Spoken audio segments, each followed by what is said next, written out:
Hello guys, আসসালামু আলাইকুম। আমি তামিম আহমেদ আছি আপনাদের সাথে। আজকে ভিডিওটা সুপার এক্সাইটিং, কারণ আজকে আমাদের ধান কাটা হয়েছে, সামান্য একটু জায়গা বাকি আছে আর এই ধানগুলো বাড়িতে নেওয়া হবে। আর দেখেন গাইস, এখানে সামান্য একটু জায়গা বাকি আছে, কারণ এই ধান পাকে নাই, এই কারণে এটি পরে কেটে নেওয়া হবে। আমাদের ধান গাছে মোটামুটি ভালোই ধান ধরেছে, আল্লাহ তাআলার রহমতে দেখেন কি পরিমাণ ধান ধরেছে। গাইস, এখানে আমাদের দাদা চলে এসেছে ধান নেওয়ার জন্য। দাদা অনেকটি ধান মাথায় করে বাড়িতে নিয়ে যেতে পারে, দাদার এরকম অনেক সক্ষমতা আছে।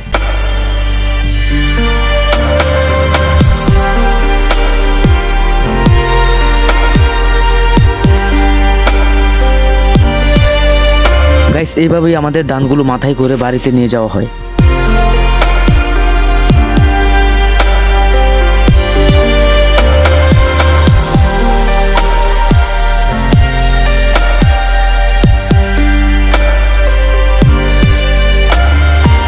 দানা থেকে উৎপাদন করতে কত কষ্ট করতে হয়, কি পরিমাণ কষ্ট করতে হয় আপনি কল্পনা করতে পারবেন না। যারা দেখেন তারা বুঝতে পারবেন, কিন্তু একসাথে অনেক গরু ধান হয়তো, এই কারণে আসলে কষ্টটা বোঝা যায় না। যদি একটি করে ধান উৎপাদন করা হতো তাহলে বোঝা যেত কত কষ্ট হয় একটি ধান উৎপাদন করতে। গাইস, অনেকে মনে করে আমরা বলে কাজ করি না, আসলে আমরা কি পরিমাণ কাজ করি এটি আজকে আমি আপনাদের দেখ। মানুষে বলে আমাদের বড়ি আসলে কাজ করি না এরকম মনে হয়, কিন্তু আসলে আমরা পড়াশোনা বেশি করি, তো এই কারণে আমরা কাজ একটু করি, কিন্তু শরীরে বাসে না। আপনারা মাসে যে পরিমাণ কাজ করো, আমরা দিনে এক ঘন্টা এই পরিমাণ কাজ করি।